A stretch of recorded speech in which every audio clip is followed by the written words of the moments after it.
Hello dear students. एक बार फिर से आपका बहुत बहुत स्वागत है।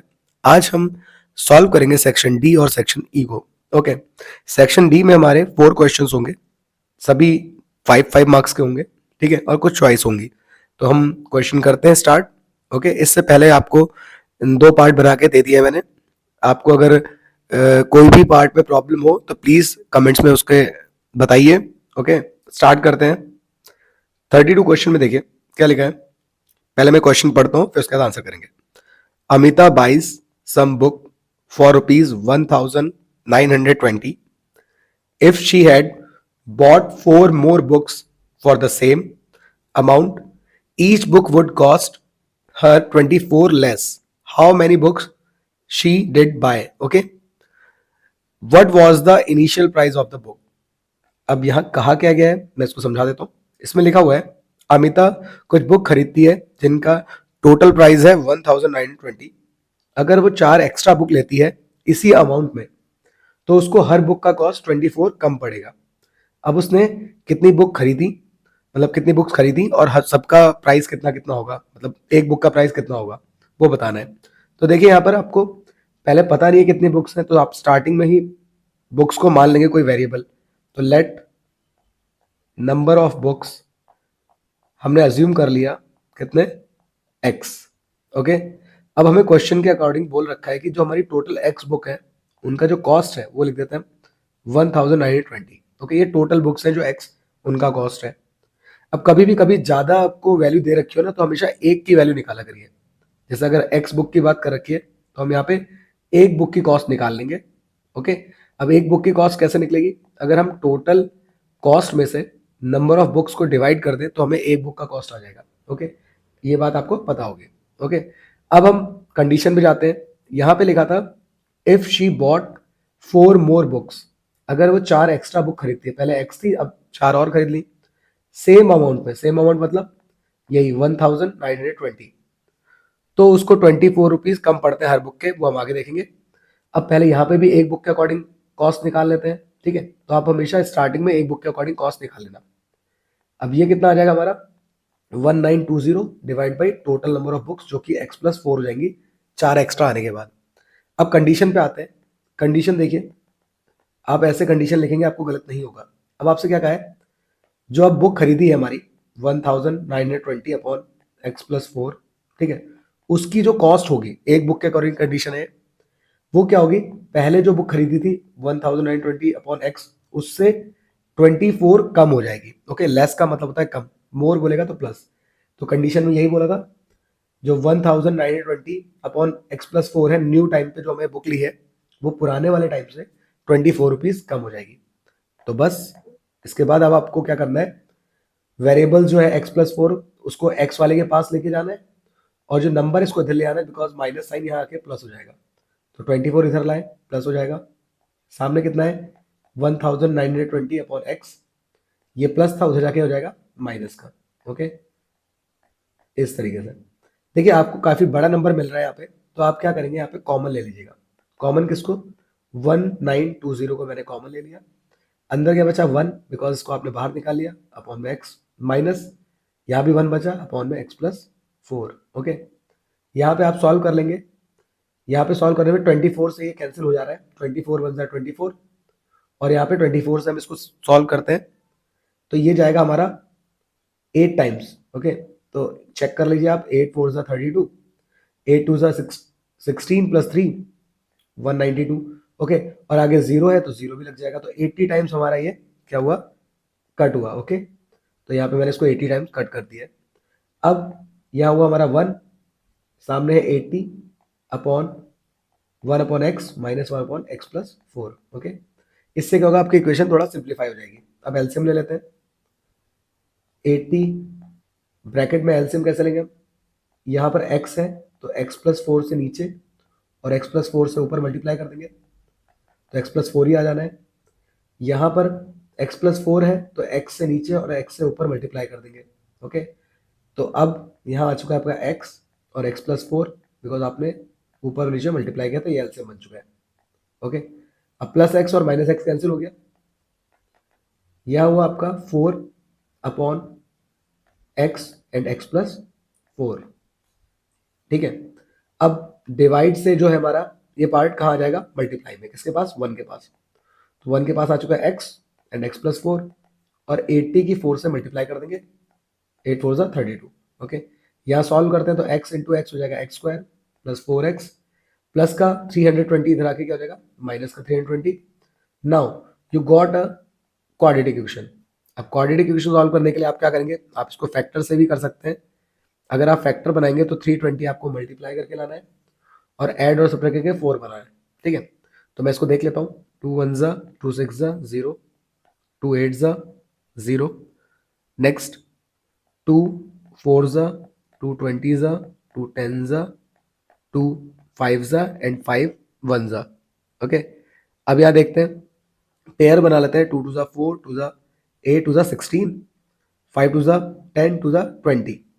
अब देखिए इन चारों से मिलके हमें मिल रहा है 16 मल्टीप्लाई में, और इनके तीनों से हमें मिल रहा है कितना, 20।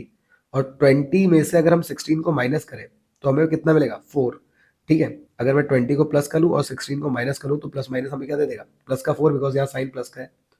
और 20 को अगर हम मल्टीप्लाई करें 16 से तो हमें मिल जाएगा 320 माइनस साइन के साथ। तो हमारे जो फैक्टर बने हैं वो बने हमारे क्या, 20x minus 16x। Okay, minus का 320 इक्वल टू 0। क्वाड्रेटिक फॉर्मूले से भी आप सॉल्व कर सकते हैं। कॉमन ले लेते हैं, x प्लस 20, अगले ब्रैकेट में भी वही आएगा जो यहाँ पे आया, तो x प्लस 20। यहाँ पर अब कॉमन क्या लेंगे हम, 16 साइन माइनस का, बिकॉज माइनस और प्लस हो जाएगा माइनस, एंड माइनस और प्लस यहाँ भी माइनस। इसको हम इसके साथ लिख देते हैं, तो x माइनस 16 और एक आया x plus 20 equal to 0। Now एक बार x माइनस 16 को 0 के इक्वल रखते हैं, तो x की वैल्यू आ गई माइनस 16, इधर आके क्या बन जाएगा, प्लस का 16। और दूसरी बार x प्लस 20 को हम करेंगे इक्वल टू 0, तो x के लिए माइनस 20। अब माइनस 20 हमारा पॉसिबल नहीं है, नॉट पॉसिबल।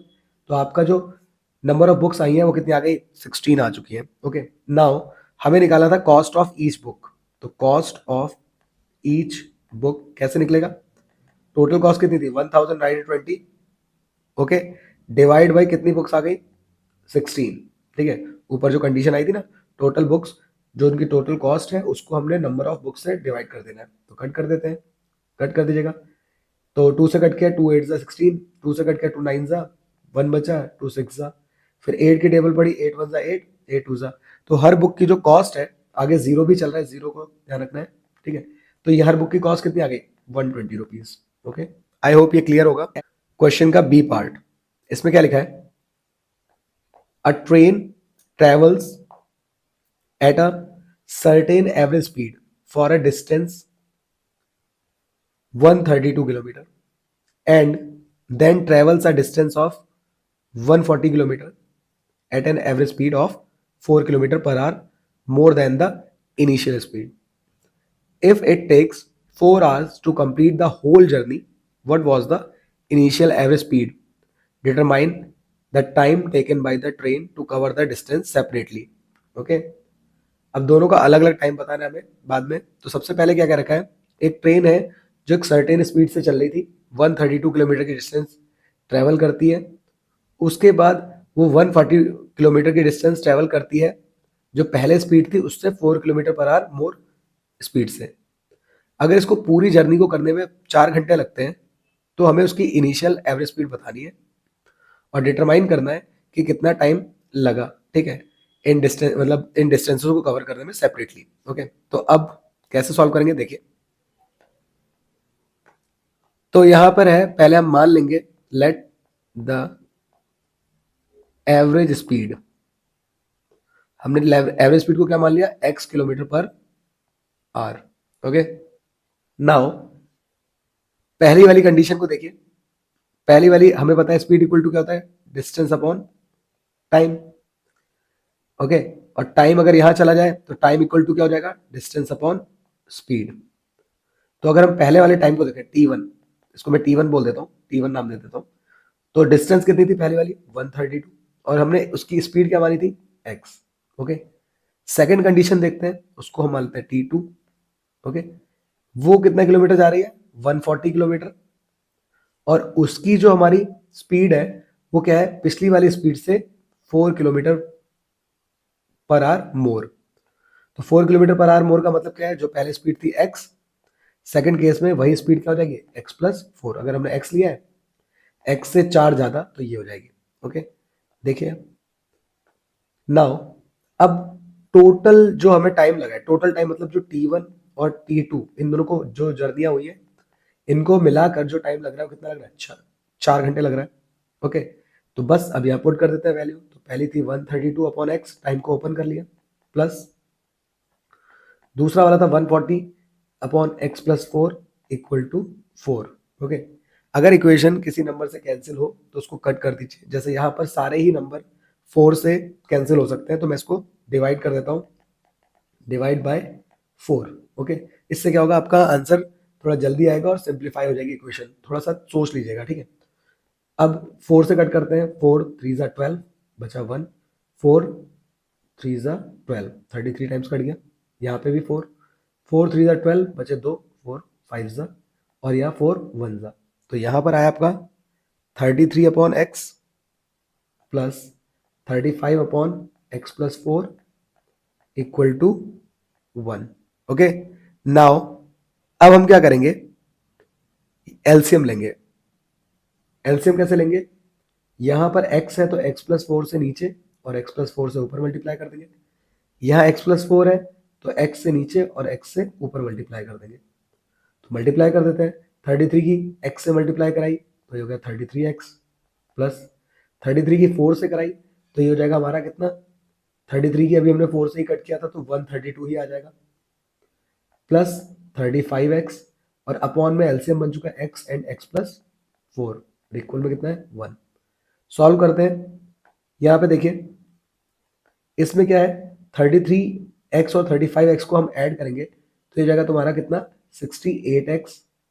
ओके, प्लस 132, ये डिवाइड से x एंड x प्लस 4 इधर जाएगा मल्टीप्लाई में, तो ये इधर 1 के पास आएगा, 1 से फर्क पड़ेगा नहीं। Then 68x plus 132 equals to x square plus 4x, अंदर मल्टीप्लाई करा दी। अब इन नंबर्स को यहाँ लेके आते हैं तो ये हो जाएगा x square plus 4x, plus का 68 इधर आएगा तो क्या हो जाएगा माइनस 68x, और प्लस का 132 आएगा इधर तो ये बन जाएगा 132 माइनस का equal to 0। Now x square, अब 68 प्लस माइनस का है और 4 प्लस का है तो माइनस होना है, तो 68 में से 4 गया, ये बचा हमारा 64x, बट ये साइन माइनस आएगा बिकॉज ये नंबर बड़ा है, और माइनस का 132 इक्वल टू 0। तो फाइनली जो हमारे पास इक्वेशन आई है क्वाड्रेटिक, वो कुछ इस तरीके से आई है। अब फिर से हमें इसको क्या करना है, सॉल्व करना है। जैसे पिछली बार फैक्टर बनाए थे, 132 के मैं फैक्टर बना लेता हूँ। ओके, तो 2 6 ज़ा 12, 1 बचा, 2 6 ज़ा 12, 2 3 ज़ा 6, 2 3 ज़ा 6, एंड 33 हमारा जाएगा 11 3 ज़ा 33, एंड 3 से कर दिया ये। ओके, अब पेयर बनाते हैं कि हमें 132 तो मिलना ही है बट 64 लाना है। अब 64 कैसे लाएंगे, उसके लिए हम इसको देख लेते हैं।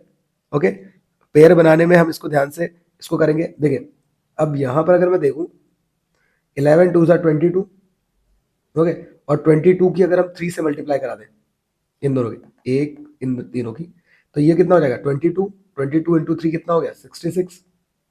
ओके, और इस 2 से अगर हम इसको माइनस कर दें तो 62 में 66 में से 2 गया, कितना बचा 64। बट यहाँ साइन क्या है, इक्वेशन में माइनस का है तो हमें इसको माइनस रखना पड़ेगा, ये 66 को, और इसको प्लस का रखना पड़ेगा। ओके, और हमें ये मिल जाएगा माइनस का 64, और माइनस के 66 में से 2 को मल्टीप्लाई करेंगे तो 132 भी आ जाएगा। ओके, तो आप इस पेयर को ऐसे बना लेंगे। अगर आपको ये नहीं करना है तो क्वाड्रेटिक फॉर्मूला लगा के भी कर सकते हैं, ठीक है। अब यहाँ पे जल्दी करने के लिए आपको फैक्टर बनाने भी आने चाहिए। अगर पेपर में फैक्टर के साथ आ गया तो आपको यही करना पड़ेगा, ठीक है।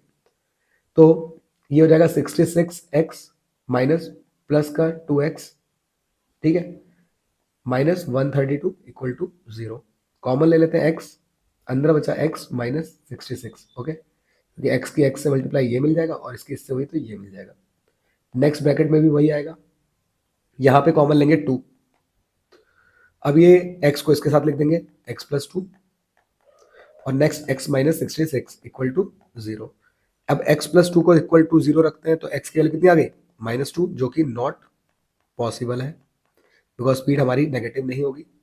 नेक्स्ट x माइनस 66 को 0 के इक्वल रखते हैं तो x की वैल्यू आ गई -66, इधर आके प्लस का 66 आ चुका है, तो ये हमारी क्या आ गई, स्पीड आ गई, कितनी, 66 किलोमीटर पर आवर। तो स्पीड तो आ चुकी है। अब हमें क्या करना है, हमें टाइम निकालना था अलग अलग। तो पहला जो टाइम था t1, वो कितना था, 132 अपॉन x। तो 132 में x के डिवाइड कर देते हैं। अब ये देखिए इसका डबल ही होता है, तो ये जगह 2r। ओके। अब t2 वाली जो टाइम था वो कितना था, डिस्टेंस थी 140 और x में +4 था। तो 140, x हमारा अभी आ चुका है 66, उसमें +4 कर लेंगे तो ये हो जाएगा हमारा कितना, 70। इसको भी कट करेंगे तो 2r ही आएगा, क्योंकि हमारी जर्नी टोटल 4 घंटे लग रहे थे, 2 घंटे इसमें लगे तो 2 घंटे इसमें लग गए। सो ये थे हमारे टाइम। ओके, आई होप ये क्लियर होगा आपको, बस ध्यान से इसको समझ के करना है। ओके, स्पीड को पहले मान लिया फिर कंडीशन लगा दी। नाउ अगले क्वेश्चन पे आते हैं हम लोग। Question number 33। आप एग्जाम में थोड़ा समझ के, जो आप अच्छे से कर पाए आप इसको देख के करिएगा। Okay, if a line is drawn parallel to one side of triangle to intersect the other two sides in distinct points, then prove that the other two sides are divided in the same ratio. Okay, तो ये हमारी क्या है, Thales theorem है। Thales theorem या BPT हम इसको बोलेंगे। तो बीपीटी अगर आ जाती है, जिसको बोलते हैं हम बेसिक प्रोपोर्शनैलिटी थ्योरम। ओके, या फिर हम बोलेंगे इसको थेल्स थ्योरम। ये इसका स्टेटमेंट है। अगर नेम से आता है तो आपको यही करना है जो अभी हम करेंगे। ठीक है, इसमें क्या होता है देखिएगा, एक ट्राइंगल होता है जिसका नाम हम रख देंगे ए बी सी। इसने क्या बोला है, if a line drawn parallel to one side of triangle. अब जैसे ये साइड है बी सी, इसके पैरेलल हमने एक लाइन खींच दी डी ई। ओके, तो ये हमारा जो गिवन में क्या पार्ट चला गया कि जो डी ई है वो पैरेलल है किसके, बी सी के, जो कि इंटरसेक्ट कर रहा है other two side at distinct point, जो कि हमने बता दिया है डी और ई पे कट कर रहा है। ठीक है, किसको, इस वाली लाइन को ए बी को, और ये ए सी को कट कर रहा है। तो प्रूफ करना है आपने, क्या प्रूफ करना है कि जो ये साइड्स हैं ये सेम रेशियो में डिवाइड होंगे। रेशियो मतलब ए डी से लेके डी बी का रेशियो, तो मतलब A D upon D B equal proof करना है ए ई अपॉन ई सी के। ओके, अब ये कैसे प्रूफ होगा देखिए, यहां पर आपको एक कंस्ट्रक्शन करना पड़ेगा। अब कंस्ट्रक्शन क्या करना है ध्यान से, तो कंस्ट्रक्शन में आपको क्या करना है, जो आपका ट्राइंगल था ये, ठीक है, ये बड़ा वाला जिसका नाम था ए बी सी। ओके, और बीच में एक लाइन थी हमारी डी ई। तो आप क्या करेंगे, यहां पर आप परपेंडिकुलर ड्रॉ कर देंगे। एक तो इधर इस साइड से ई एन या कुछ नाम रख देंगे, और इधर से यहाँ पे मैंने इसका नाम रख दिया डी एन। ओके, यहाँ पे हमें परपेंडिकुलर ड्रॉ कर दें और ज्वाइन कर देना है इन दोनों साइड्स को। ओके ओके, तो क्या लिखेंगे कंस्ट्रक्शन में हम, ड्रॉ, यहां से हमने परपेंडिकुलर ड्रॉ किया था कौन सा, एक तो हमने इधर ड्रॉ किया है डी एम, जो कि परपेंडिकुलर किस पे, ये पूरी साइड पे, ए ई बोल लें या ए सी बोल लें। ठीक है, तो मैंने इसको ए सी साइड पर परपेंडिकुलर ड्रॉ किया। Similarly E N perpendicular draw किया है किस पर, ए बी पर, एंड ज्वाइन कर देना है किसको, D C and B E को। ओके, तो ये नीचे इन दोनों को भी ज्वाइन कर दिया। अब प्रूफ में आते हैं। सबसे पहला पॉइंट, आप क्या करेंगे, ट्राइंगल ले लेंगे, एरिया ले लेंगे। ठीक है, ट्राइंगल का, तो area of triangle A D ई, इतने पार्ट को देखें सिर्फ ये वाले, और इस साइड से देखना ए डी ई, इस पर हाइट बनाई हमने ये ई एन। ओके, तो इसका एरिया क्या होगा 1/2, बेस कितना है ए डी, और इसकी हाइट कितनी है ई एन। ओके, हम ये क्यों कर रहे हैं, क्योंकि हमें पता है ये बेस होता है और ये क्या होता है, हाइट होती है, तभी हम इसका रेशियो ले पाएंगे, कंपेयर कर पाएंगे। ओके, इसलिए हम क्या करते हैं, यहाँ से बेस लेते हैं, यहाँ से हाइट ले लेते हैं। नेक्स्ट इक्वेशन 1 मान लेते हैं। अब दूसरी साइड से इसी ट्राइंगल को यहाँ पे नीचे की साइड से लेते हैं। नीचे वाला ट्राइंगल कौन सा हमारा, डी बी ई, बिकॉज हमें A D upon D B का रेशियो चाहिए था ना, ऊपर हमें पता है A D upon D B का रेशियो, तो हम इस रेशियो के लिए अब ये नीचे वाली साइड लेंगे, उसके लिए हम ये वाला ट्राइंगल लेंगे। ठीक है, तो इसका एरिया ले लेंगे, area of triangle D B E, ये क्या हो जाएगा 1/2 बेस। अब बेस इसका डी बी है, लेकिन हाइट आपको ध्यान रखनी है, हाइट आप ई डी को नहीं लेंगे क्योंकि ये परपेंडिकुलर नहीं है। हमें पता है ये इसी का पार्ट है, जो ए डी है it is a part of D B, ठीक है। 20 से हमारा यहाँ पे एक डी के बाद आगे बी है ना, तो इसी का पार्ट है। तो हाइट अगर आप यहाँ भी ड्रॉ कर रहे हैं तो वो इसके लिए भी हाइट होगी, ओके। तो ये बात आपको क्लियर रखनी है अपने माइंड में। तो यहाँ पे भी हाइट आपकी क्या होगी, ई एन होगी, बिकॉज इसी पर हाइट है। ये जो साइड ए बी है इसी पर हमारी हाइट बन रही है, ये वाली ई एन, ओके। ये पूरी साइड जो है इसी पे। अब डिवाइड कर देंगे इक्वेशंस को, तो divide equation 1 and equation number 2। जब हम डिवाइड करते हैं तो क्या हो जाएगा, area of A D E L H S जो है हमारा area of D B E को डिवाइड कर देगा, और राइट हैंड साइड में हमारा 1/2 A D into E N था फर्स्ट इक्वेशन में, upon 1/2 D B into E N था, ये एक दूसरे को डिवाइड करेंगे। तो 1/2 से 1/2 कैंसिल हो जाएगा, ई एन से ई एन कैंसिल हो जाएगा। तो फाइनली हमारे पास जो बचेगा A D upon D B बचेगा, लेकिन सामने एरिया भी चल रहा है। हम मान लेंगे इसको इक्वेशन नंबर 3, ओके। नाउ अब यही चीजें हमें क्या करनी है, दूसरी साइड से करनी है। दूसरी साइड मतलब ट्राइंगल का जो ये वाला हिस्सा है, ये वाला ए ई डी, ओके। अब यहां पर जो हाइट ड्रॉ करी गई थी वो करी गई थी डी एम, और यहाँ पे परपेंडिकुलर था। और एक ट्राइंगल ले लेना है, कौन सा, दूसरा वाला यहाँ नीचे इधर वाला, ठीक है, जो हमारा है डी ई सी। तो हमें यहाँ पे दोबारा पूरा ये सब प्रोसीजर नहीं करना है, हमें यहाँ पे लिख देना है सिमिलरली, ओके। क्लियर होगी बात। सिमिलरली हम एरिया ले लेंगे किसका, ए, जैसे इधर से ए डी ई लिया था, इस बार हम ए ई डी लेंगे, ठीक है। Area of A E D, triangle A E D, upon area of triangle नीचे जो हमारा था ई सी डी, तो ई सी डी इक्वल टू, इधर भी साइड का रेशियो आ जाएगा क्योंकि उसी तरीके से कैंसिल हो जाएगा। तो यहाँ पे साइड का रेशियो आएगा A E upon E C, equation number 4, okay. I hope इतनी बातें क्लियर होंगी। आपको इस तरीके से ट्राइंगल ले लेना है, मैंने इसको पार्ट टू पार्ट बताया कि ऐसे आप यहाँ पे हाइट क्यों ली है, नीचे भी वही सेम, क्योंकि ये इस पर परपेंडिकुलर है, इसी हाइट पर, ठीक है। तो यहाँ पर हाइट ले, चाहे नीचे वाली साइड के लिए हाइट ले, तो वो परपेंडिकुलर होने की वजह से हम यहाँ भी हाइट लेंगे, क्योंकि हमें पता है यहाँ पे वैल्यू टच हो रही है, ठीक है, मतलब यहाँ पे लाइन टच हो रही है। अब देखिए आपके पास एरियाज तो आ गए। अब ये इक्वेट करने के लिए आपको सिर्फ ये हिस्सा और ये पार्ट हमारा इक्वल होना चाहिए, पर यहाँ एरियाज भी है, तो आपने कुछ पॉइंट्स देखे होंगे। अभी हमारा जो ट्राइंगल था वो एक बार और बना देता हूँ। यहाँ पे ए बी सी ये था, यहाँ पे लाइन थी डी ई, यहाँ परपेंडिकुलर हमने ड्रॉ किया था, ठीक है। ई एन था, ये डी एम था परपेंडिकुलर से, और यहाँ पर इन दोनों को ज्वाइन कर दिया, ओके। अब देखिए यहाँ पर आपको ये ए डी ई था ट्राइंगल, दूसरी साइड हमने ट्राइंगल है ए ई डी, तो ये है तो एक ही ट्राइंगल ना। अगर हम इस एरिया की बात करें ए डी ई और ए ई डी की बात करें, तो दोनों एरियाज आपस में क्या है, area of triangle A D E equal होगा एरिया ऑफ ट्राइंगल किसके, ए ई डी के, बिकॉज ये क्या है, सेम ट्राइंगल है, तो इनके एरियाज तो एक ही होंगे ना। आप किसी डायग्राम में इधर से एरिया नापे और एक में इधर से नापे, तो है तो एक ही पार्ट ना। तो ये चीज आपको ध्यान रखनी है। नेक्स्ट, अब नीचे देखिए, नीचे वाले ट्राइंगल, एक ये वाला ट्राइंगल डी ई सी और एक ये वाला triangle D E B.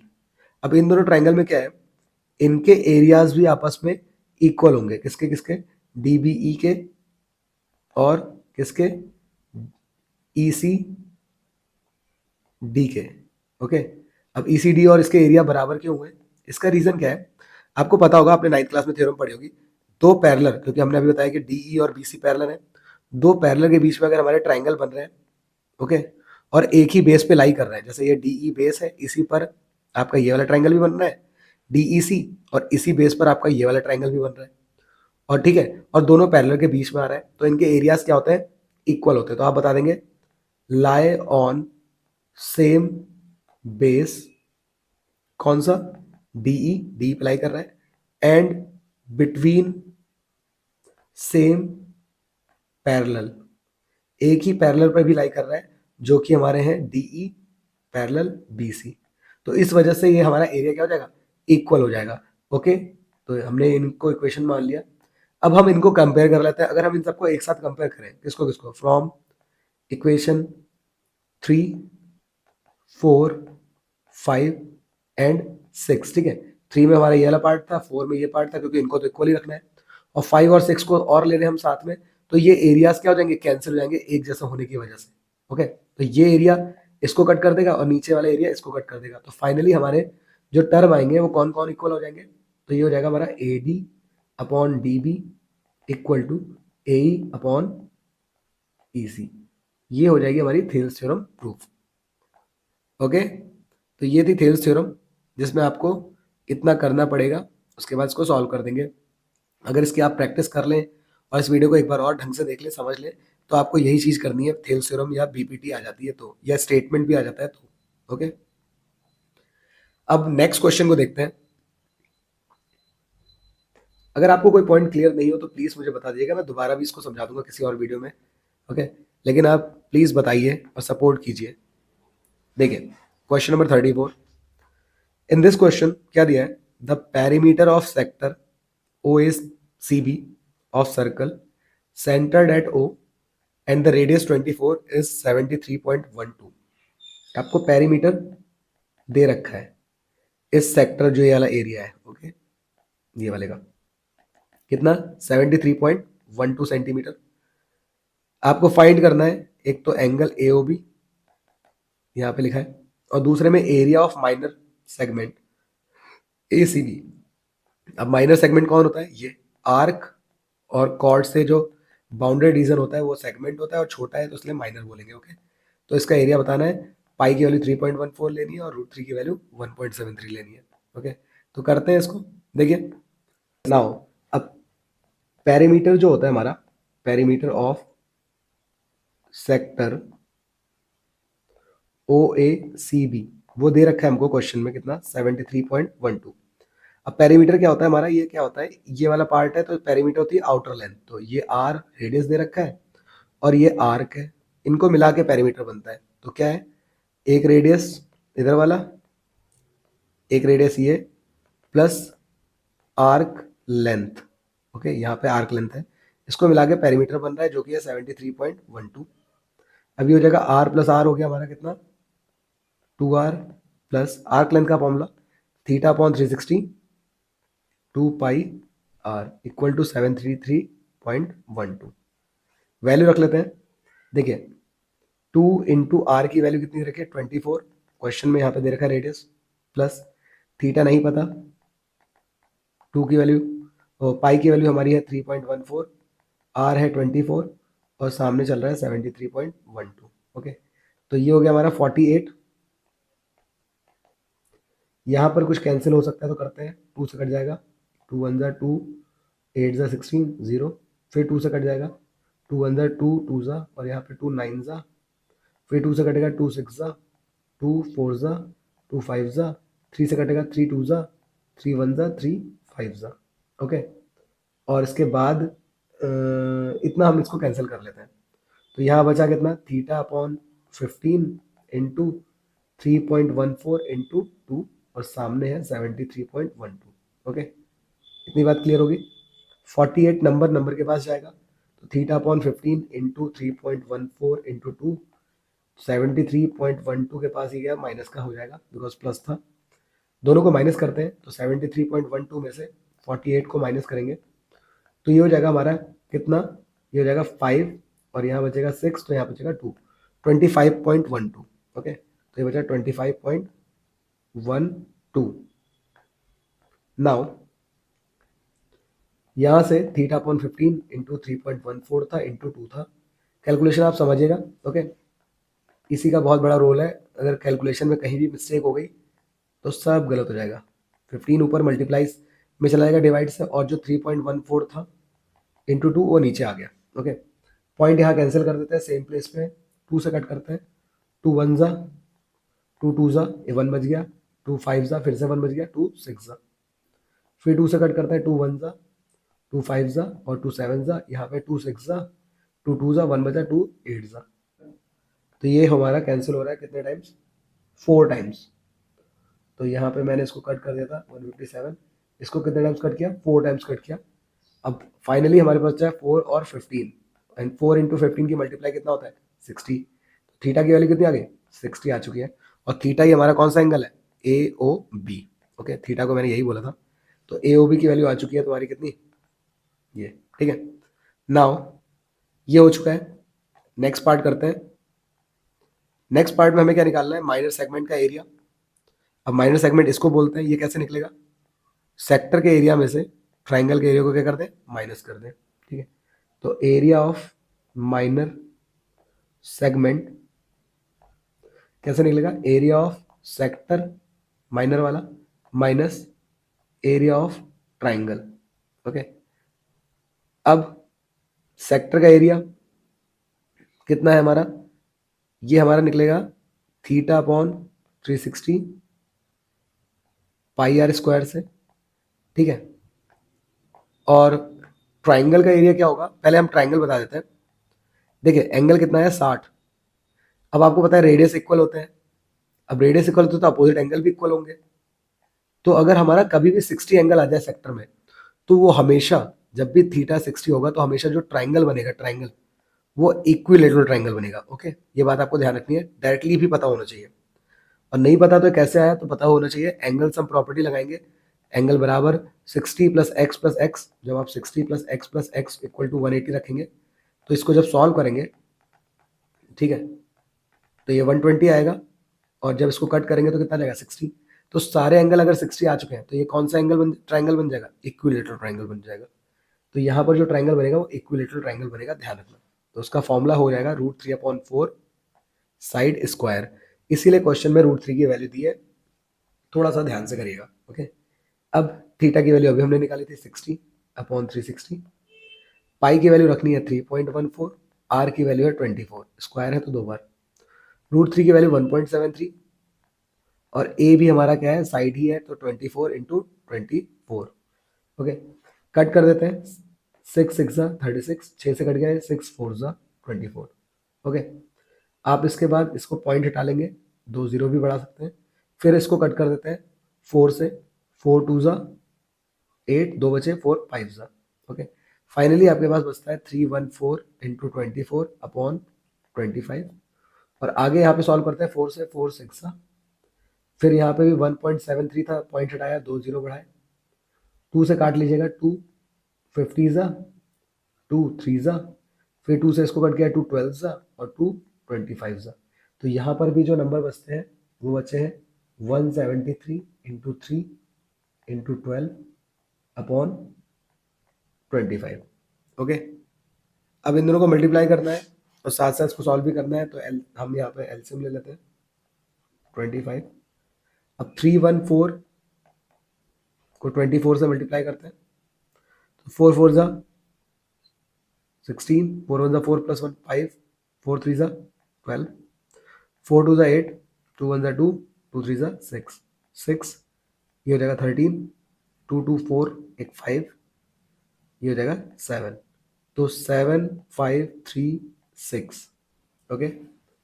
Minus यहाँ इन दोनों की मल्टीप्लाई आपको 36 से देगी, तो 173 को 36 से मल्टीप्लाई कर देना, 6 3 18, 6 7 42 प्लस 1 14 3, 6 1 6 प्लस 4 10, 3 3 9, 7 3 21, ये जगह 5, सॉल्व किया इसे मैंने, 5 प्लस 1 6, तो है 6 2 2 8, ओके। आई होप ये क्लियर होगी इतनी बात। दोनों को माइनस कर देते हैं, 7 5 3 6 और 6 2 2 8 को, तो 6 में 16 में से 8 गया, 8 आया, यहाँ बचे 2, 2 में से 2 गया 0 आया, 5 में से 2 गया 3 आया, और यहाँ बचा 1, तो ये आया 1308 अपॉन 25, ठीक है। डिवाइड करते हैं, तो 1308 डिवाइड बाई 25, तो 25 की टेबल पड़ता है 25 5 125 होता है, यहाँ बचे 5, फिर 25 2 50 होता है, 8 बचा, 0 बढ़ाया, पॉइंट लगाया, 25 3 75 आ गया हमारा, फिर 5 बच गया, 0 बढ़ाया, 25 2 तो फाइनली इसको कैंसिल करके जो हमारा आंसर आया 52.32 सेंटीमीटर स्क्वायर, ओके। थोड़ा कैलकुलेशन है इनमें, तो आप अपनी कैलकुलेशन को थोड़ा स्ट्रॉन्ग रखिए और पॉइंट टू पॉइंट चीज़ों को समझिए, ओके। मैं इसको यहाँ भी सॉल्व कर सकता था 25 से यहाँ पे कट करके और इधर भी कट करके, उसके बाद भी आपका आंसर सही आता है, ठीक है। बट मैंने इसको पहले मल्टीप्लाई किया, इसको मल्टीप्लाई किया है और फिर बाद में माइनस करके सॉल्व किया है। ओके, तो आपको जैसे सही लगे आप उस तरीके से करिए, बट सही होना चाहिए। ओके, तो देखिए next, now in next question 35, इसमें भी आपके पास चॉइस है। 35 के ए पार्ट को करते हैं। क्या लिखा है? From the top of 9 metre high building the angle of elevation of the top of cable tower is 60 degree and angle of depression of its foot is 45 degree. Determine the height of tower and distance between building and tower. √3 की value दे रखी है। देखिए question में कहा गया है from the top of 9 metre high building, मतलब एक बिल्डिंग है जो कि 9 मीटर हाई है, बना दी हमने उसे। उसके टॉप से, ये टॉप पॉइंट है, इसको मान लेते हैं ए पॉइंट है, ठीक है। उसके टॉप से एंगल ऑफ एलिवेशन बन रहा है। अच्छा, टॉप से एंगल ऑफ एलिवेशन या कहीं से भी एलिवेशन बनेगा तो एलिवेशन हमेशा ऊपर की तरफ बनेगा।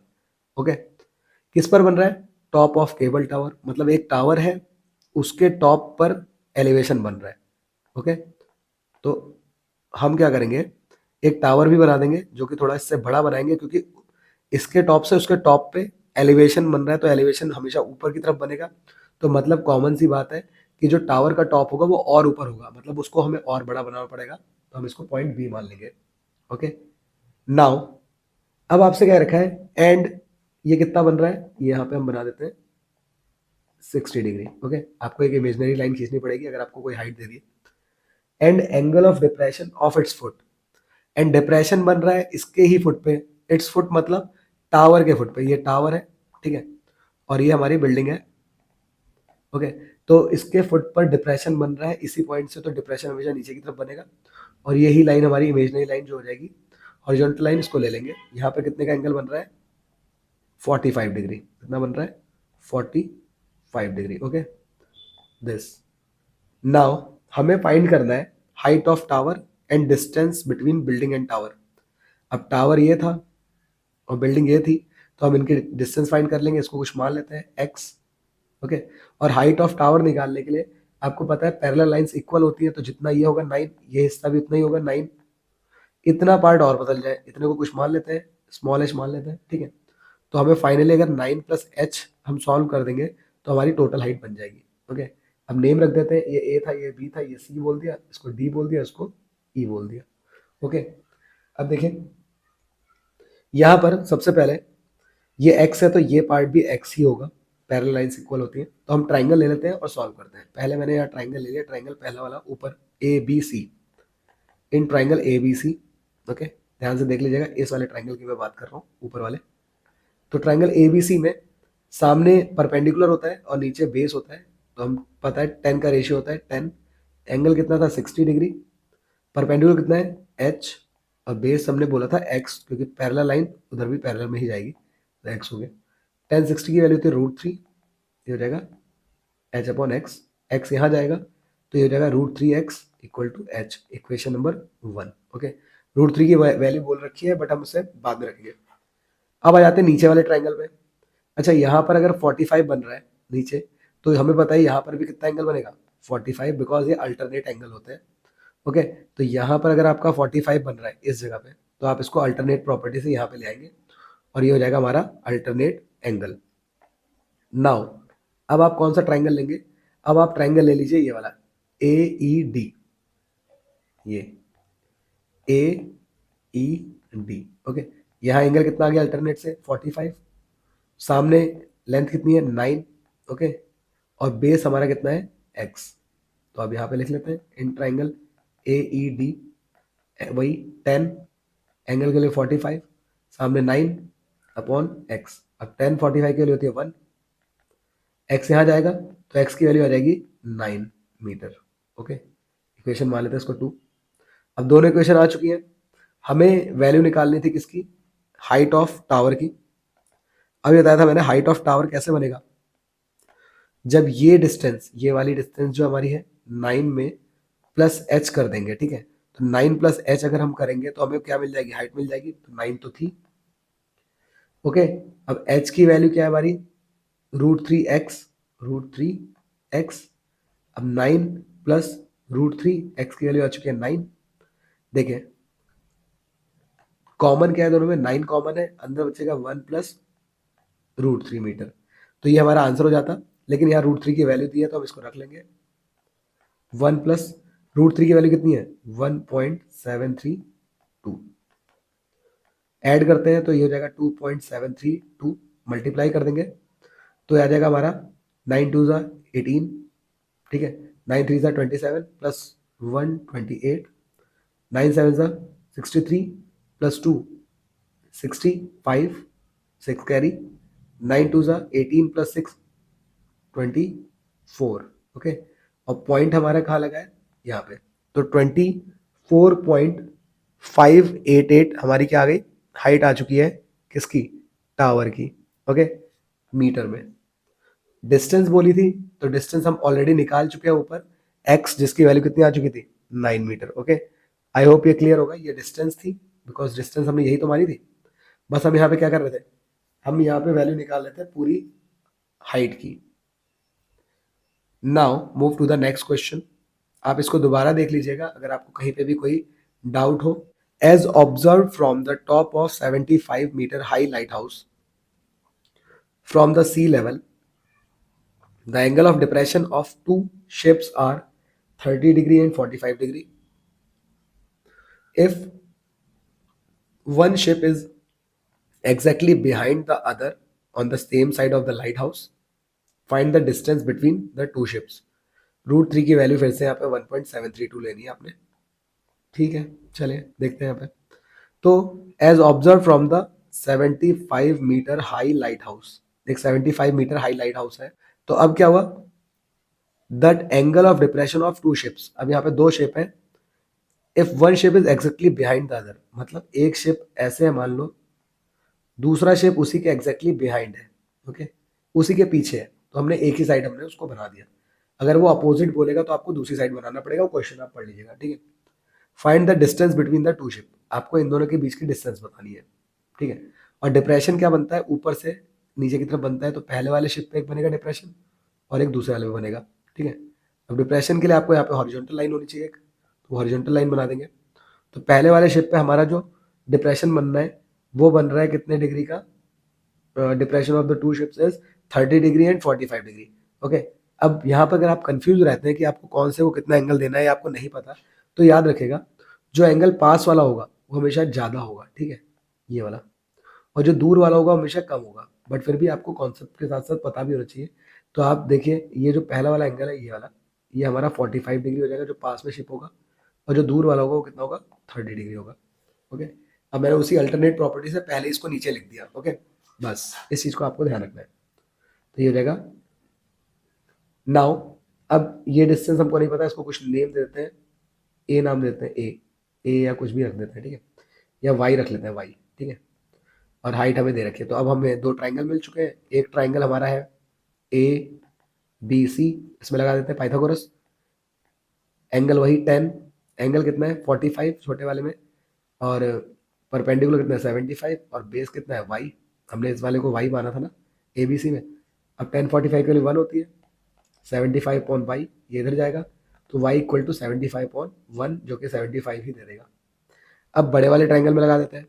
बड़ा वाला ट्राइंगल कौन सा है हमारा, ये वाला, ये बड़ा सा है जो ए बी डी, और यहाँ पर जो पूरी डिस्टेंस बन रही है वो क्या बन रही है, एक्स प्लस वाई, पूरी टोटल ये वाली, ठीक है। और एंगल कितना आ रहा है 30 डिग्री। तो यहाँ पे हो जाएगा हमारा ए बी डी में 10 30 डिग्री, परपेंडिकुलर कितना 75, और बेस कितना है एक्स प्लस वाई। अब 10 30 कितना होता है 1/√3, 75। अभी हमने y की वैल्यू निकाल दी तो यहाँ पे रख देते हैं 75, क्रॉस मल्टीप्लाई करेंगे तो x प्लस 75 इक्वल टू हो गया 75√3। 75 इसके पास जाएगा नंबर के पास, तो 75√3 प्लस इधर आके माइनस हो गया, कॉमन ले लेंगे तो ये जाएगा √3 माइनस 1, ओके। नाउ पुट कर देते हैं वैल्यू √3 की, 1.732 माइनस 1। अब 1.732 में से 1 माइनस करेंगे तो आपका फिर से आ जाएगा 0.732, ओके। अब दोनों के मल्टीप्लाई करा देते हैं 75 की 0.732 से, ठीक है। 5 टू ज़ा 10, 1 16, 35 प्लस 1 36, ये हो जाएगा 3, 7 टू ज़ा 14, 22, 1 और जाएगा 5, 0 6 + 4 10, 9, 4, ये है आपका 54.900 मतलब 9। तो फाइनली हमारे पास जो आंसर आया 54.9 मीटर। ओके, सो ये था हमारा distance between the two ships. Okay, I hope ये क्लियर होगा। बस आपको ध्यान से इसको सॉल्व करना है। डायग्राम अगर आपका सही है और कॉन्सेप्ट सही है तो आपके चांसेस है आप इसको बिल्कुल सही करेंगे। ओके, तो इसको कर लीजिएगा। ये क्वेश्चन काफ़ी ज़्यादा इंपॉर्टेंट रहता है शिप्स वाला। ठीक है, स्पीड भी निकालने के लिए आ जाती है, तो डिस्टेंस निकालने के बाद स्पीड का फॉर्मूला लगा के भी आ जाता है, उसमें आपको टाइम दिया होगा। तो ये था हमारा 35 का बी पार्ट। अब हम आ जाते हैं सेक्शन ई में। सेक्शन ई हमारा केस बेस्ड क्वेश्चन है। ओके, जो कि हमारे 4 मार्क्स के होते हैं, जिसमें आपको थर्ड वाले पार्ट में चॉइस मिलेगी। ठीक है, क्वेश्चन पढ़ लेते हैं। A group of student conducted a survey to find out about the preferred mode of transportation to school among their classmates. They surveyed 200 students from the school. The result of the survey as follows. Okay, अब यहाँ पे क्या रखा है? 120 students are preferred to walk to school. 25 students prefer to use bicycles. 10% prefer to take the bus, and remaining students prefer to drop by the car. Based on the information, आपको बताना है what is the probability that random selected student does not prefer to walk to the school. Find the probability that random selected student who prefer to walk or use a bicycle. One day 50% of walking student decided to come by bicycle. What is the probability that random selected student come to school using bicycle on that day? And what is the probability that randomly selected student prefer to drop by car? अब देखिए, question probability का है, आपको यहाँ पे समझना है कि इसने क्या चीजें कही गई हैं। तो यहाँ पे एक सर्वे लिया गया है, उस सर्वे में क्या कहा गया है, जो स्टूडेंट्स हैं 200 स्टूडेंट्स का सर्वे है, तो टोटल स्टूडेंट आप पहले लिख लेंगे स्टार्टिंग में ही। ठीक है, क्योंकि आपको पता है फेवरेबल अपॉन टोटल होता है हमारा प्रोबेबिलिटी। तो 200 स्टूडेंट का सर्वे लिया जा रहा है जो कि स्कूल आ रहे हैं किसी मोड से। अब उनमें से जो 120 स्टूडेंट, आप पहले ही लिख लीजिए, वॉकिंग से जो बच्चे हैं, तो कितने बच्चे आ रहे हैं? 120। बाईसाइकिल वाले जो हैं, ठीक है, जो बाईसाइकिल वाले हैं हमारे, बाईसाइकिल वाले जो हमारे स्टूडेंट्स हैं, वो कितने हैं? 25%। 25% का मतलब क्या होता है? 25/100। किसका 25% है? जो 200 बच्चे आ रहे हैं उनमें। हम इसको कट करते हैं और 25 टू सा कितना जाएगा? तो 50 बच्चे जो हैं वो बाईसाइकिल से आ रहे हैं। 10% जो है बस को ले रहे हैं, तो बस वाले जो बच्चे हैं वो कितने हैं? 10%। अब 10% भी वैसे ही निकाल देंगे। ठीक है, आप पहले ही कैलकुलेट करके रख लीजिएगा इनको, और 10 टू सा 20 बच्चे हो जाएंगे। और जो रिमेनिंग है, रिमेनिंग कैसे निकलेगा? तो रिमेनिंग बहुत आसान है। रिमेनिंग हमारे टोटल में से जितने भी ये सारे बच्चे आए हैं इनको माइनस कर दीजिए। कितने? 120, 50 और 20। ठीक है, इनको हटा दे तो बच जाएंगे रिमेनिंग वाले। तो 200 में से 120 + 50 हो गया 170, + 20 हो गया 190। ठीक है, तो 190 माइनस होगा तो कितने बच जाएंगे? 10 बच जाएंगे। तो पहले मैंने सारी चीज़ों को सॉर्ट आउट कर दिया, अब क्वेश्चन करेंगे। ओके, आई होप इतनी बातें क्लियर होंगी। ठीक है, अब पहला वाला पॉइंट हम देखते हैं। तो what is the probability that student does not prefer to walk to school? अब ये वाले नहीं चाहिए, वॉकिंग वाले। तो बचे कौन से? तो हमें पता है टोटल में से नॉट वॉक वाले कैसे निकलेंगे? नॉट वॉकिंग वाले टोटल 200 में से वॉकिंग वाले हटा दें तो नॉट वॉकिंग वाले बचेंगे। तो कितने बचेंगे? 80। अब प्रोबेबिलिटी क्या होती है? फेवरेबल जो कि 80 है अपॉन टोटल जो कि 200 है। 2 से कट गया, 2 4 जा, 2 10 जा, फिर 2 से काटेंगे 2 2 जा और 2 5 जा। तो फाइनली प्रोबेबिलिटी आई 2/5। ओके, और अगर आप इसको और भी आगे सॉल्व करेंगे तो आएगा 0.4। ओके, जैसा भी आंसर आप कर दें। ठीक है, now next part, find the probability of random selected student who prefer to walk और यूज बाय बाईसाइकिल। अब वॉक प्लस बाईसाइकिल दोनों को देखना है। ठीक है, बाईसाइकिल दोनों को देखना है। अब वॉकिंग की बात करी जाए तो 120 थे, बाईसाइकिल वाले हमारे 50 आए थे, तो टोटल कितने हो गए? 170। इनकी प्रोबेबिलिटी बतानी है, तो ऊपर आ गया 170 बिकॉज ये हमारा फेवरेबल है अपॉन टोटल, 0 से 0 कट गया, तो 17/20 हमारा इसका आंसर आ चुका है। ठीक है, आई होप ये क्लियर होगी इतनी बात। नेक्स्ट थर्ड, इसमें दो पार्ट है हमारे, इन दोनों को ध्यान से देखना।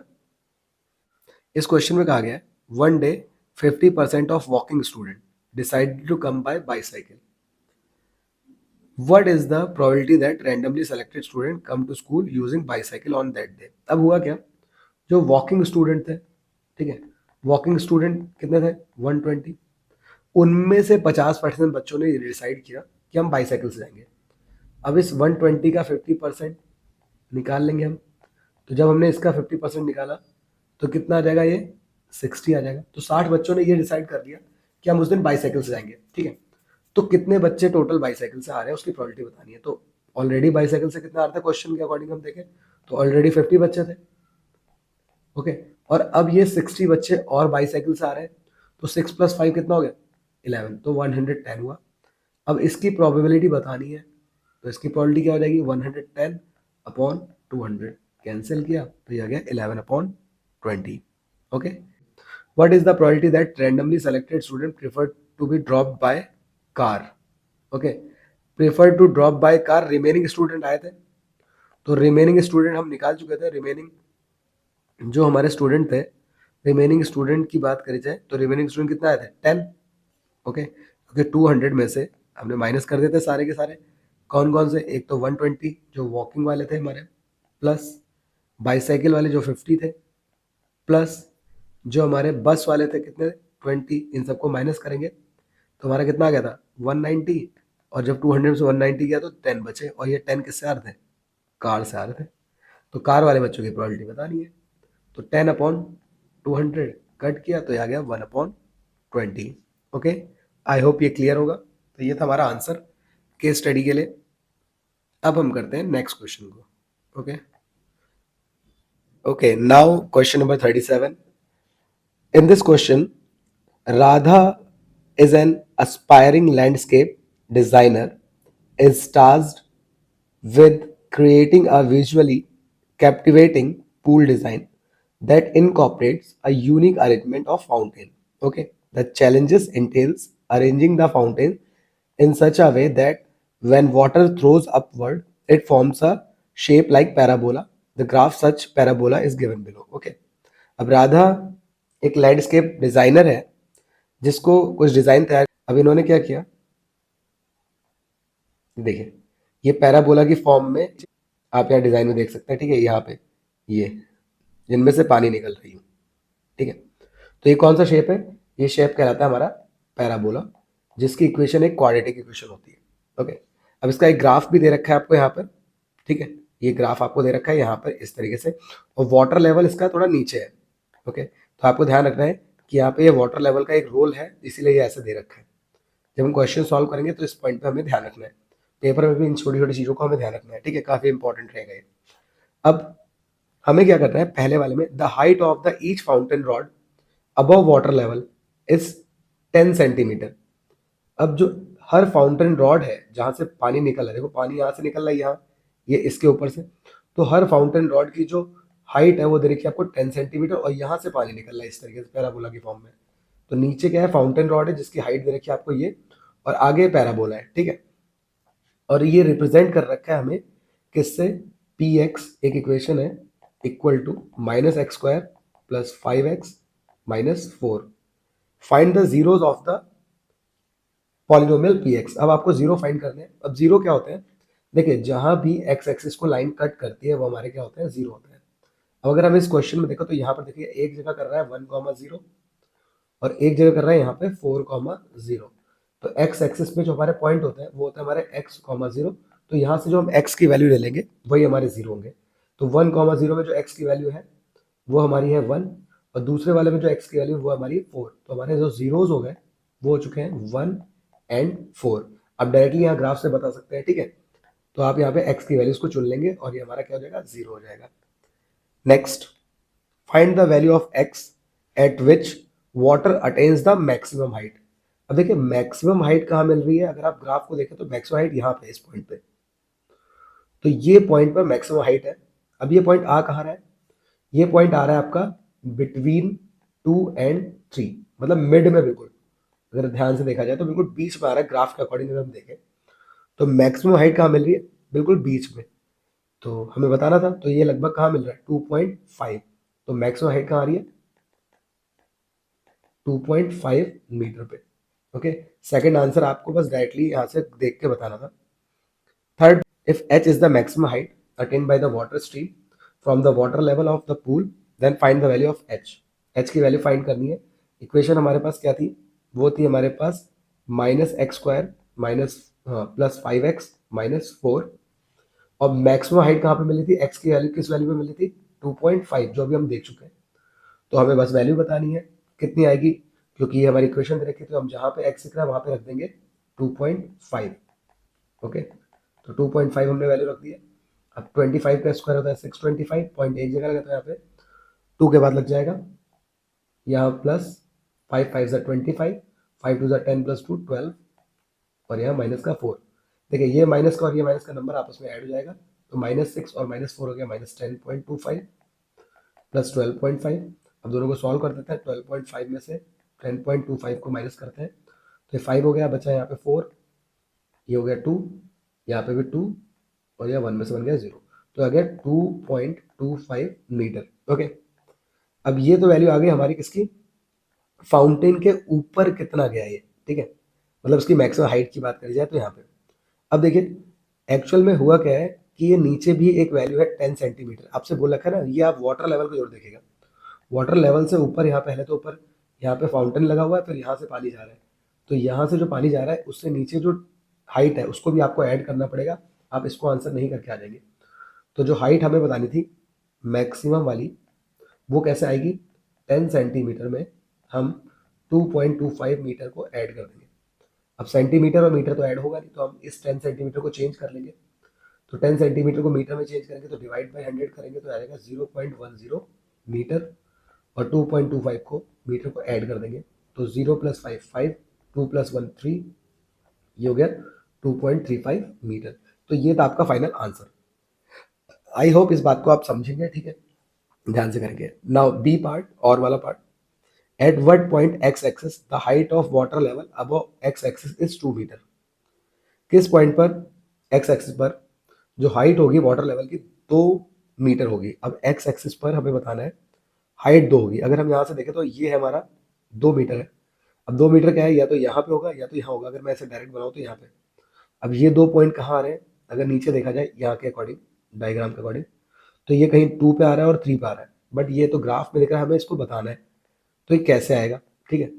तो हमें क्या करना है, हाइट को इक्वल टू 2 रख देना है। ओके, जो हमारा पॉलिनोमियल है दे रखा था -x² + 5x - 4, बिकॉज ये इक्वेशन हाइट के अकॉर्डिंग थी, तो इसकी वैल्यू 2 आनी चाहिए। 2 मतलब इक्वल टू 2 रख दिया।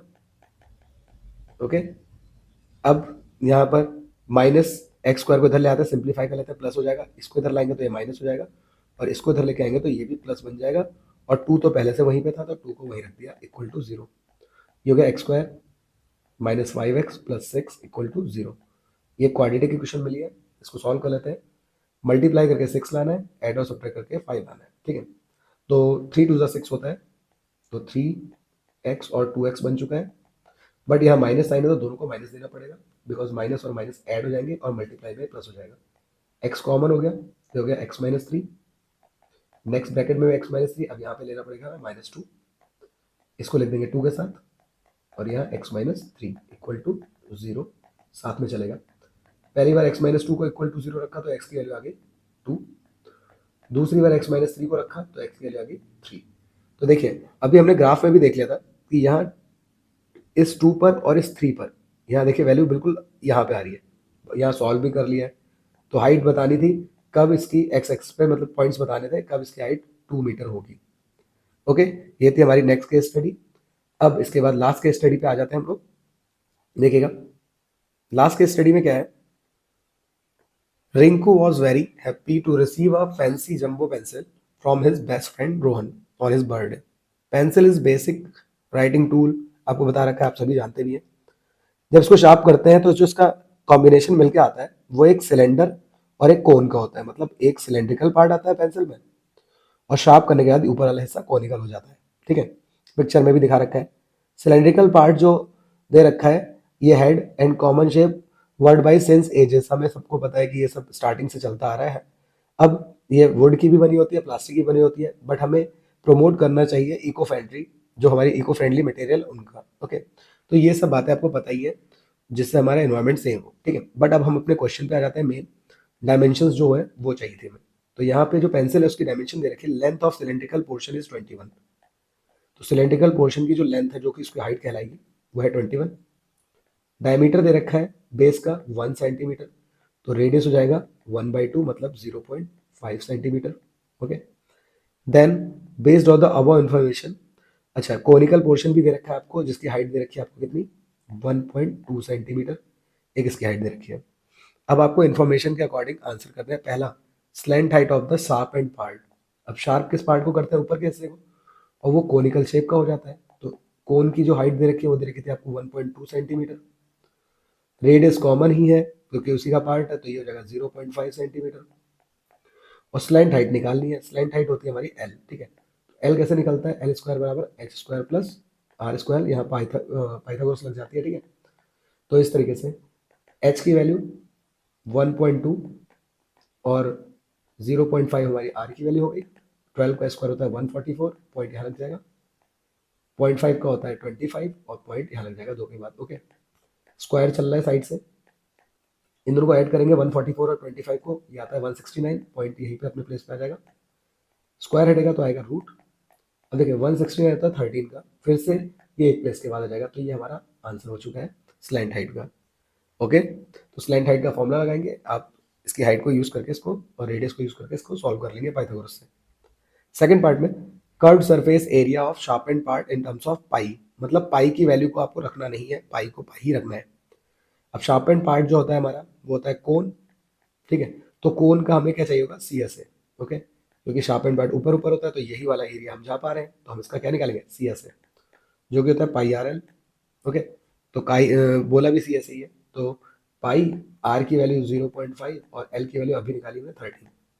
13 5 होता है 65, पॉइंट लगा 1 2, तो 0.65 पाई सेंटीमीटर स्क्वायर। तो ये इसका आंसर हो गया। थर्ड पार्ट के ए पार्ट में आते हैं। इसमें क्या रखा है, इफ टोटल सरफेस एरिया, मतलब find total surface area in terms of pi. अब टोटल सरफेस एरिया कैसे निकलेगा, तो एक था कोनिकल पार्ट, एक था हमारे पास सिलेंड्रिकल पार्ट, और नीचे हमारा बेस भी रह गया है, ठीक है। क्योंकि ऊपर पेंसिल में हम सिर्फ इसके ऊपर ऊपर जा पा रहे हैं, तो इसका सी एस है, किसका, कोन का। यहाँ पे हम सिलेंडर के ऊपर जा पा रहे हैं, तो ये सिलेंडर का सी एस है, सिलेंडर का सी एस है। और लास्ट यहाँ नीचे बेस तो हम टच ही कर लेते हैं ना, तो बेस होता है सर्कल, तो सर्कल का एरिया, सर्कुलर एरिया, ठीक है। बेस का सर्कुलर एरिया लेंगे, तीनों को ऐड कर देंगे, तो cone plus cylinder plus base area. Cone का होता है पाई आर एल, सिलेंडर का होता है 2 पाई आर एच, और बेस होता है पाई आर स्क्वायर। देखिए पाई आर एल दोबारा मत कैलकुलेट करिए, अभी आपने ऊपर कर रखा है 0.65 पाई, 2 पाई को पाई ही रखना है, आर की वैल्यू 0.5 और एच की वैल्यू 21, इस सिलेंड्रिकल पार्ट की अगर हम बात करें तो। और पाई आर की वैल्यू 0.5 स्क्वायर। ओके, 0.65 पाई 20, 0.5 को अगर हम डबल से 2 से मल्टीप्लाई करेंगे तो ये 1 बन जाएगा, बिकॉज हाफ कर देता है उसे, ठीक है। कोई भी नंबर 0.5 से मल्टीप्लाई होकर, वो 1 की 21 से करेंगे तो फिर से 21 ही आ जाएगा। और यहाँ 0.5 को करेंगे तो 0.25, 5 का स्क्वायर ऐड कर देते हैं, तो 21, अगला है हमारा 0.65, एक है हमारा 0.25, दोनों को ऐड करेंगे हम, तो ये आ जाएगा हमारा 9, ठीक है। अब इसके साथ हमें 21 पाई को भी ऐड करना था, तो 21 पाई में 0.90 पाई को ऐड किया, तो 21.90 पाई सेंटीमीटर स्क्वायर हमारा आंसर आ चुका है। ओके, आई होप ये क्लियर होगा। अब आ जाते हैं लास्ट पार्ट में। लास्ट पार्ट में क्या कह रखा है, the pencil total height decreased bye 8.2 centimetre after sharpening it many times. इसको बहुत बार शार्प करने के बाद जो इसका हाइट है इसकी, वो डिक्रीज कर गई है कितने से, 8.2 सेंटीमीटर से। Okay, what is the volume of the cylindrical part of short hand pencil in terms of pi. अब आपको वॉल्यूम बताना है कितना हो जाएगा, ठीक है। अब देखिए काफ़ी ज़्यादा बार इसको शार्प करने के बाद जो इसकी हाइट है, देखो ऊपर वाला हिस्सा तो वही रहेगा ना, कोनिकल पार्ट ही रहेगा, वो तो अपने शेप को बरकरार रखेगा। हाइट कौन सी डिक्रीज होगी, ये वाली, ठीक है, जो सिलेंड्रिकल, पहले तो सिलेंड्रिकल पार्ट था, तो ये हाइट जो है डिक्रीज हो जाएगी कितने से, पहले थी हमारी 21, 21 में से 8.2 क्या हो गई, डिक्रीज हो चुकी है। ओके, तो डिक्रीज्ड बाय 8.2 सेंटीमीटर। अब इसको डिक्रीज कर लेते हैं, तो 21 में से 8.2 को माइनस करते हैं, तो 10 में से 2 गया, 8 आया, यहाँ बचा 0, यहाँ भी बचा 2 और यहाँ बचा 1, तो ये हो जाएगा 12.8। ठीक है, तो जो न्यू हाइट आएगी हमारी वो कितनी हो जाएगी, 12.8। अब इसका यूज करना है हमें, हमें क्या निकालना था, इसका वॉल्यूम निकालना था, कौन से पार्ट का, सिलेंड्रिकल पार्ट का, जो हमारी हाइट आ चुकी थी 12.8 इसके अकॉर्डिंग। ठीक है, तो ये होता है हमारा वॉल्यूम। वॉल्यूम ऑफ सिलेंडर क्या होता है, पाई आर स्क्वायर एच, पाई की वैल्यू पाई ही रहने देनी है, आर हमारा 0.5 है उसका स्क्वायर, और एच अभी बता दिया 12.8। ठीक है, अब देखिए 0.5 का स्क्वायर हो गया 0.25, 12.8 और साथ में पाई चल रहा है, मैं आगे लिख दे रहा हूँ, इनको मल्टीप्लाई कर देते हैं, 12.8, 8 5 ज़ा 40, 10 + 4 14, 6, 8 ज़ा 16, 5 0 0 0, सॉल्व करते हैं 0 10 12 3 1 2 3, तो ये आया हमारा 3.20 सेंटीमीटर, पाई भी है साथ में, ठीक है, पाई सेंटीमीटर क्यूब। तो ये था हमारा लास्ट क्वेश्चन, आई होप आपको क्लियर होगा। So thank you so much, take care, bye. अगर आपको कोई भी प्रॉब्लम हो तो प्लीज़ पूछिएगा, और प्लीज़ सपोर्ट कीजिए, ज़्यादा से ज़्यादा क्वेश्चन मतलब लगाइए, और मैं और सारे वीडियोज़ आपके लिए लाऊंगा। Thank you so much, take care.